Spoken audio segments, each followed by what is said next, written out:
Bonjour à tous, aujourd'hui on va voir les coulisses de mon apprentissage de l'allemand. Ça va être une vidéo un peu différente de d'habitude parce que je vais vous montrer concrètement ce que je fais pendant 20 minutes pour apprendre l'allemand et aujourd'hui on va voir une session d'apprentissage avec ChatGPT. Vous allez voir comment j'utilise cet outil, qu'est-ce qui est bon dans cet outil, quelles sont les limites aussi, on va sans doute en parler parce que je vais commenter en fait, je vais expliquer chaque question, chaque prompt que j'adresse avec la petite barre de message là comme ça. Donc, sans plus attendre, on va commencer. J'ai pas encore choisi le thème du jour, mais là, on a un petit résumé de ce que j'ai appris ces derniers temps et on va regarder, on va piocher là-dedans. Ça va sans doute être quelque chose autour de l'ordre des mots dans les phrases, parce que vous savez sans doute que, enfin, vous savez peut-être que c'est l'un des défis majeurs pour apprendre l'allemand quand on n'est pas locuteur natif d'une langue germanique. Alors, hop, là, on a le petit timer, 20 minutes, et c'est parti. Qu'est-ce qu'on a vu la dernière fois déjà? Donc, j'avais demandé, parce que c'était des mots que je rencontrais souvent, enfin en tout cas surtout celui-ci, le mot by, et donc il indique la proximité, etc. Ok, donc in, ça c'est un peu comme en anglais. Ça, je vais demander de me faire un point sur le seit, qui veut dire depuis. Particule modale.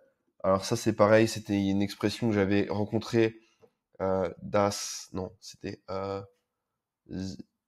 sie ja Glück gehabt. Sie hat ja Glück gehabt. Elle a eu de la chance. Et je comprenais pas ce petit ja. Doch, tac, donc ça c'est un peu le même style de, de particules. Je vais demander de me faire un point sur les auxiliaires haben et sein. Alors mit, ça veut dire avec, mais dans certaines constructions, ça peut être, enfin, le mot avec correspond à dabei, qui n'a rien à voir avec le davai russe, pour les russophones. Là, je vais demander comment on dit ça, et voilà, quelques traductions. Donc, et la dernière fois, je lui ai demandé de me faire une petite analyse des phrases qu'on avait analysées, une petite synthèse. Ich habe sie neulich gesehen. Hop, je l'ai vue récemment. Elle n'était pas aussi belle que d'habitude. Donc, ich habe sie, j'étais assez, enfin, je comprenais pas ce que ça veut dire neulich. Enfin, c'est une... Tiens, on pourrait partir de cette phrase-là parce qu'elle est particulièrement riche, je pense, en enseignement. Euh, Hop, ma grand-mère fait du vélo. Bon, celle-là, elle est facile. Mais en fait, moi, le doute que j'avais, c'est que euh, dans plusieurs phrases, on met souvent le verbe à la fin, mais en fait, dans les phrases classiques, sujet, verbe, complément, le verbe demeure au milieu. D'autres phrases, là, das hat mir schon immer gefallen. J'ai toujours aimé ça. Ich lache lieber darüber, als dass ich darüber weine.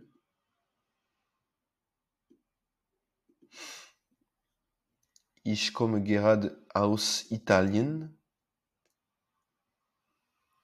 Sie hat ja Glück gehabt. C'est ce que je vous expliquais. Et voilà.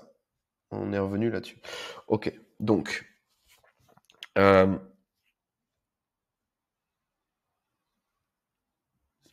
ok, on va lui demander. Fais-moi un texte de compréhension niveau A1 avec des mots issus de ces phrases. On commence comme ça.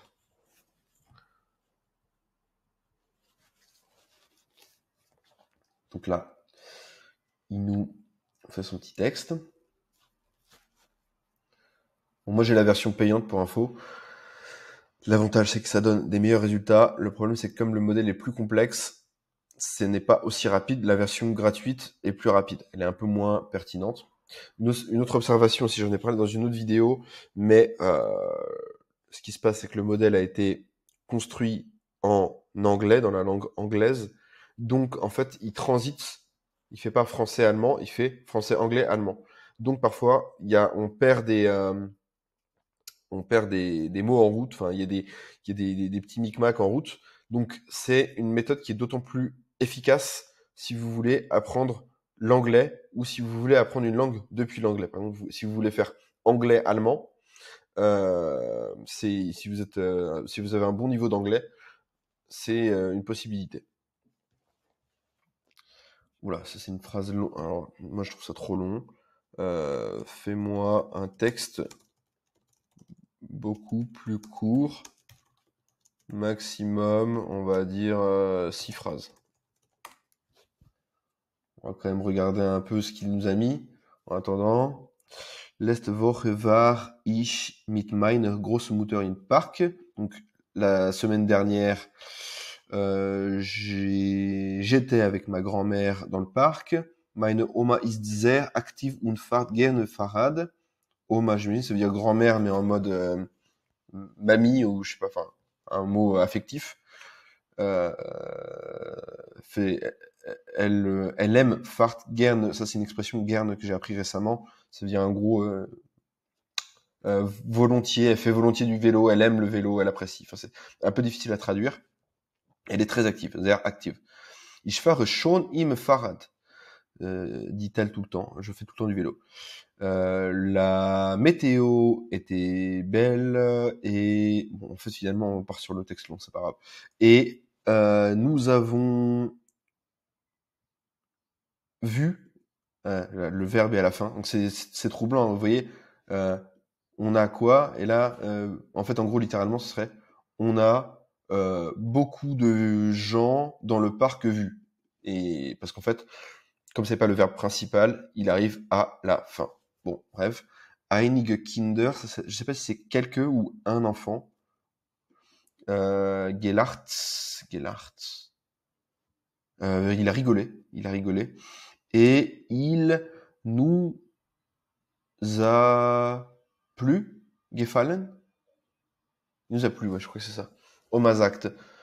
Donc, mamie dit, je préfère en rire que d'en pleurer. Donc, il a vraiment réussi à caler tous les trucs. Hein. C'est assez malin quand même. C'est notable. Das Leben ist schön. La vie est belle.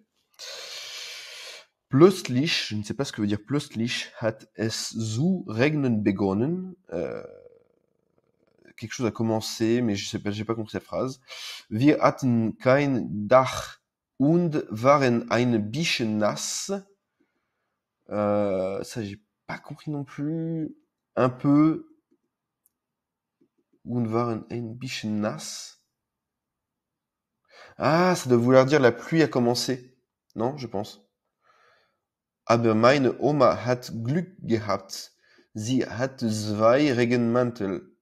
Ah oui, Regenmantel, c'est le manteau pour la pluie. Regen, comme en anglais rain. Mantle, mental, je pense. En manteau, comme manteau, en fait. Parce qu'il y a en fait, c'est d'ailleurs, c'est un truc que j'ai appris récemment. Il y a plus de mots que je ne le pensais dans l'allemand qui viennent du français. Et j'étais curieux, du coup j'ai demandé à ChatGPT, je lui ai dit, c'est dans la conversation, pour regarder plus haut si vous voulez, mais par exemple des mots comme bureau, et en plus ils ont vraiment, le U tréma ça se prononce comme le U français, donc c'est bureau, ils l'ont vraiment pris du français, c'est en fait c'est l'influence de l'allemand des nobles. Les nobles parlaient aussi le français dans les cours allemands, dans les diverses cours allemandes, et donc ils ont beaucoup incorporé par le haut, disons, des mots comme ça. C'est aussi le cas en anglais. Par exemple, il y a beaucoup de mots qui ont été français qui sont arrivés via les cours anglaises, et donc c'est le cas également en allemand et dans d'autres langues, sans doute. Donc, elle a 2 manteaux pour la pluie avec elle, Regenmantel, Regenmantel. Corrigez-moi si je prononce comme une chèvre. Il faudrait que je travaille un peu ça d'ailleurs. Ich habe immer etwas dabei. J'ai toujours quelque chose avec moi. Für den Fall. Alors littéralement, c'est pour le cas. Fall, ça veut dire en anglais c'est tomber, mais il y a le cas en fait cas au cas où ça vient du latin cadere, donc et cadere ça veut dire tomber. D'ailleurs cadere on dit caer en espagnol. Donc vous voyez, on peut faire des liens comme ça entre toutes les langues, c'est amusant. Sagt sie unlachte, dit-elle en riant, je pense. Sie unlachte. Wir haben die Regenmäntel angezogen und sind weiter im Regen gefahren. Nous avons les manteaux, enfilé les manteaux, et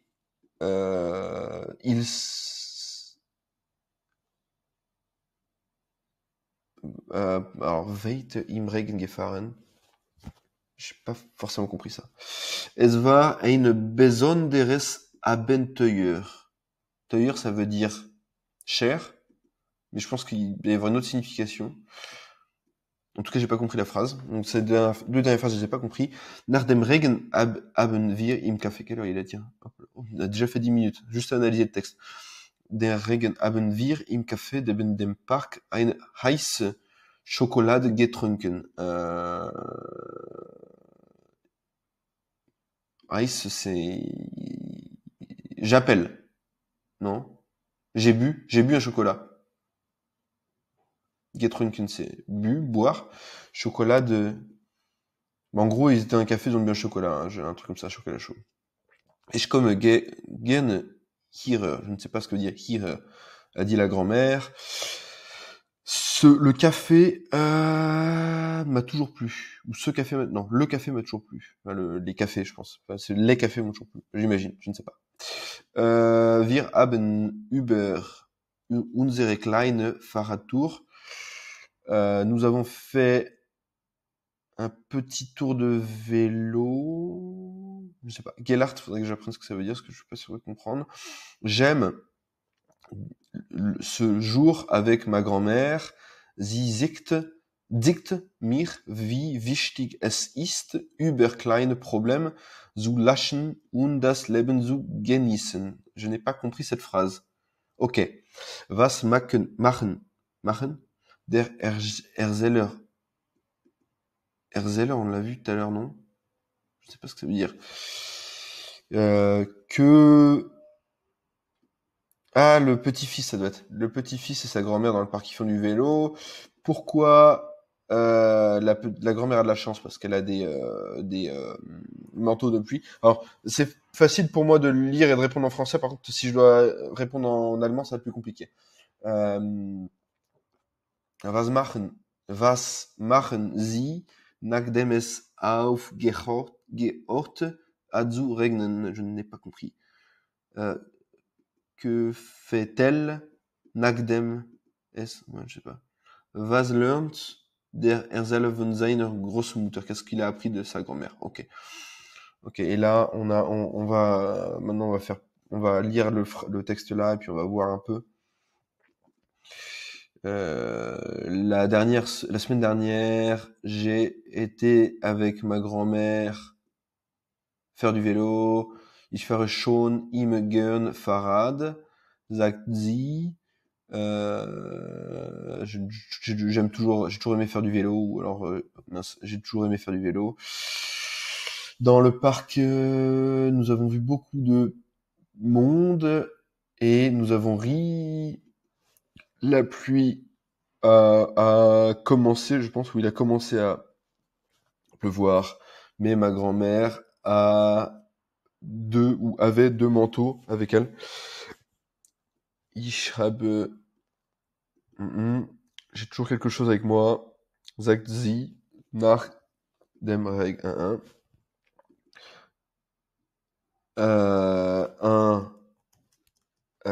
Erzeller.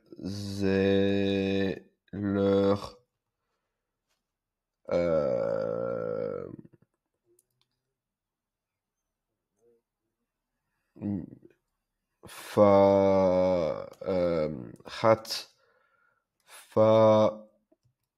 Fahrrad mit Großmutter gefahren. Passiert plus dicht, was passiert? Je suis pas certain. Euh, euh, Asi- euh, i- euh, Im Park hat begonnen, äh, Regen begonnen, la pluie a commencé, je sais pas si on dit ça, on va voir. Et was hatten Sie für den Regen dabei? Sie hatten äh, Regen, non, comment on dit? Eine Regenmantel dabei. Dis-moi si les réponses sont bonnes et corrige les erreurs de langue. STP, check. Bon, je le tutoie, vous voyez aussi, c'est libre à vous. Suspense, est-ce que j'ai bon? Est-ce que j'ai rien compris? Et je vais lui demander 2-3 trucs.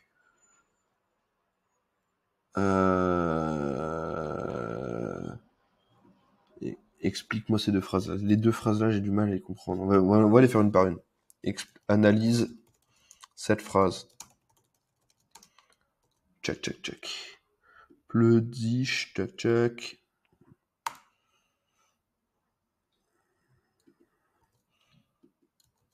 Analyse cette phrase. Alors, votre réponse était presque correcte, mais il préfère utiliser sein, grosso moteur, avec sa grand-mère. Ok. Et moi, qu'est-ce que j'avais mis?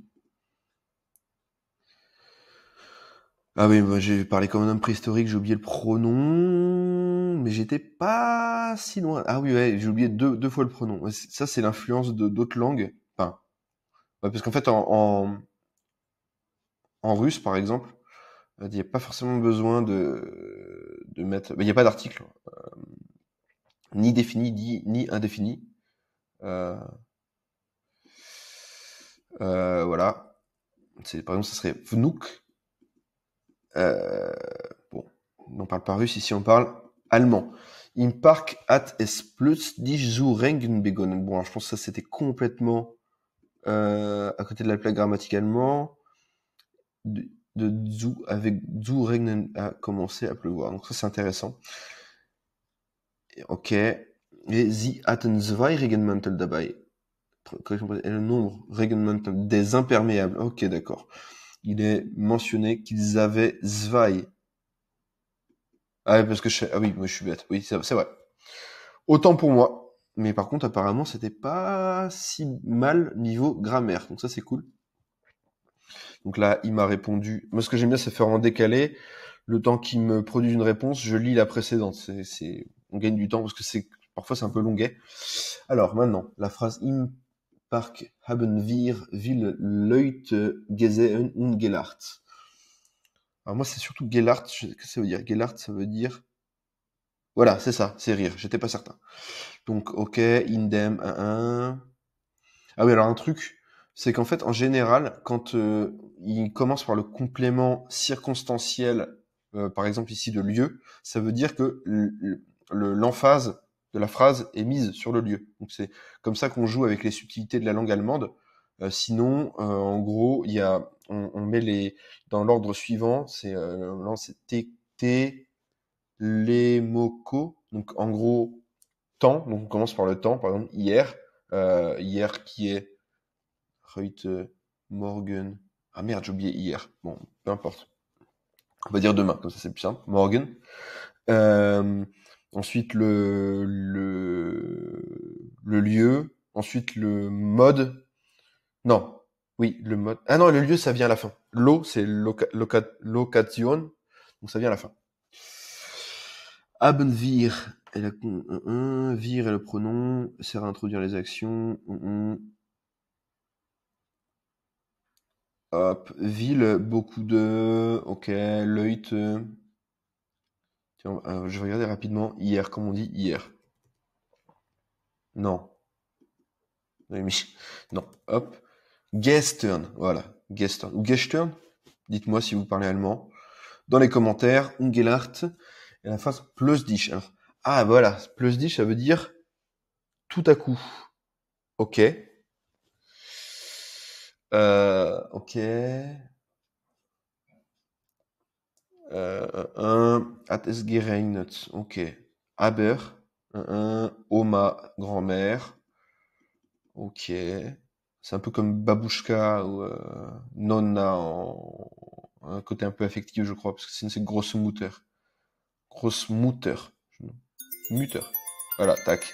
Ça sonne. On va prolonger un petit peu. Ok.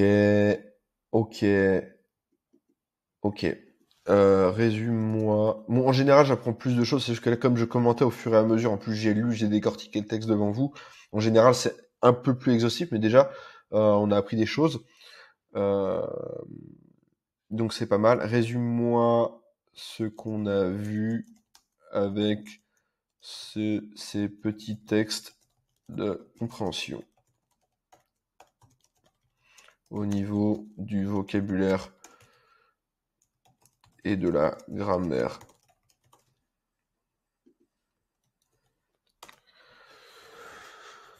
Hop là. Et donc, après, qu'est-ce que je vais faire? Je vous explique un petit peu la suite de mon programme du jour. Là, ce matin, j'ai déjà fait une session de compréhension orale. Ça, c'est vraiment le truc le plus tranquille, parce que c'est vraiment passif. Enfin, vraiment passif. Euh, alors, je prends pas assez de notes, donc c'est pas assez actif. Mais ceci étant dit, voilà, c'est globalement, j'absorbe du vocabulaire, je lis, je regarde, voilà. Idéalement, il faudrait que je prenne un peu plus de notes. Ensuite, on a fait cette session-là, plus de grammaire, chat GPT.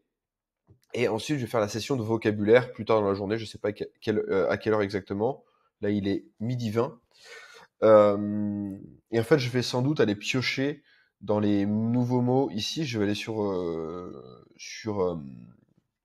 ChatGPT. Je vais regarder un peu les mots que j'ai appris et je vais les répertorier, pardon, dans ce...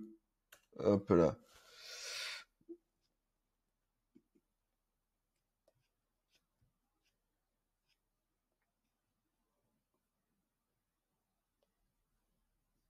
Donc là, on a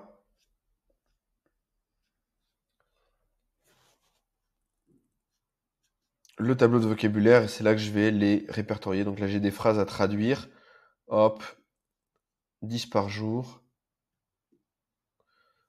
Et tchac. Voilà. Donc, voilà, on va voir ce qu'il nous a dit pour la fin. Fahrradfahren. Letzte Woche. Ok. Bon, il n'y a pas trop de, comme on dit en anglais, key takeaways. Enfin, des choses assez, des leçons assez fortes. Mais bon, c'est déjà pas mal. On a appris des choses quand même à visonst. Pas aussi que d'habitude. Ça, c'est une phrase que j'aime bien, qu'il faudrait que je garde. Tiens, je vais me la noter. Ici. Euh, Veine. Bon, je pense que là, il mélange avec pas mal de trucs précédents, mais c'est pas grave. Donc voilà. Et en fait, prochaine session de vocabulaire, là, je vais m'arrêter là. Mais prochaine session de vocabulaire, je pourrais rebondir sur ce dernier message et dire, ok, explique-moi ça, explique-moi ça, explique-moi ça, explique-moi ça. Et comme ça, bah, en fait, tous les jours, on est confronté à du nouveau vocabulaire. Je vais vous donner un exemple, par exemple. Hop, illustre, explique-moi, explique. Ah merde, qu'est-ce que c'est que ce bazar? moi le vocabulaire, le conditionnel, à travers plusieurs exemples en allemand. Parce que parfois il comprend pas forcément. Il faut lui donner du contexte.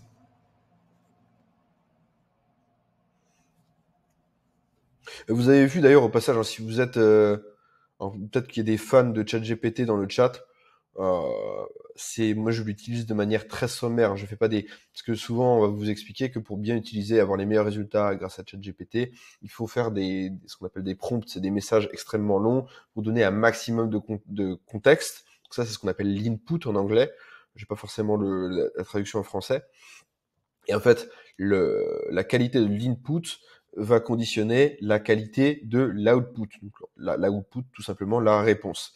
Et là, en fait, vous voyez, hein, l'input est très basique. J'ai juste mis un élément supplémentaire de contexte et on va voir ce que ça donne. Et là, il va me dire le conditionnel est utilisé pour parler de situations hypothétiques qui est souvent exprimé à l'aide de würden, qui ressemble au would, qui prend les devants et il part du principe que je parle un peu d'anglais, donc c'est intéressant. Je ne sais pas s'il peut le déduire de messages précédents dans la conversation, c'est pas impossible. Suivi de l'infinitif d'un autre verbe. Ich würde gerne reisen. Donc là, reisen. Reisen. Ok. Donc voilà, là il me donne des exemples, je vais pas les analyser parce que la vidéo est déjà longue, mais vous avez un petit condensé. Bon, peut-être que ce sera le point de départ de ma prochaine session de vocabulaire, de ChatGPT. Voilà. Dites-moi si ça vous a plu. J'espère que j'ai pas claqué trop fort dans le micro et que ça vous a pas assourdi. Dites-moi si ça vous a plu. Si vous voulez voir d'autres vidéos comme ça, si vous avez des questions, n'hésitez pas non plus si vous avez des suggestions, des corrections à effectuer, des commentaires. Moi, je suis preneur de tout. Voilà. Dites-moi si ça vous a plu et si c'est le cas, on refera des séances comme ça. Bon, je sais que c'est pas forcément le meilleur moment pour l'annoncer parce que c'est la fin de la vidéo, beaucoup de personnes ont déjà quitté, mais dans peu de temps, donc là on va vraiment voir s'il y a des gens qui m'écoutent jusqu'au bout. Dans peu de temps, je vais lancer une communauté, un serveur, je sais pas exactement, mais un endroit où on pourra échanger. Il y a déjà 120 personnes, je crois, sur la chaîne, donc ça commence à grossir petit à petit. Et en fait, l'idée c'est d'échanger nos conseils respectifs, que moi je vous donne du contenu peut-être un peu supplémentaire pour les gens que ça intéresse d'aller plus loin. Et je pense que ça sera le plus intéressant, parce que j'ai déjà eu des demandes, c'est de faire des groupes de langue un peu, en fait, enfin des échanges. Je suis très content parce que récemment j'ai eu un commentaire d'un Russe et c'est un Russe qui apprend le français.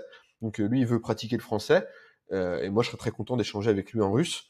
Donc voilà, s'il y a des gens qui apprennent le français sur la chaîne, pour vous, c'est l'occasion de pratiquer votre français avec des francophones, parce que pour l'instant, les francophones restent majoritaires.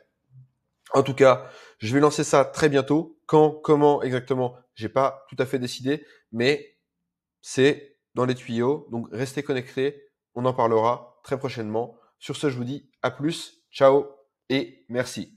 Tchuss.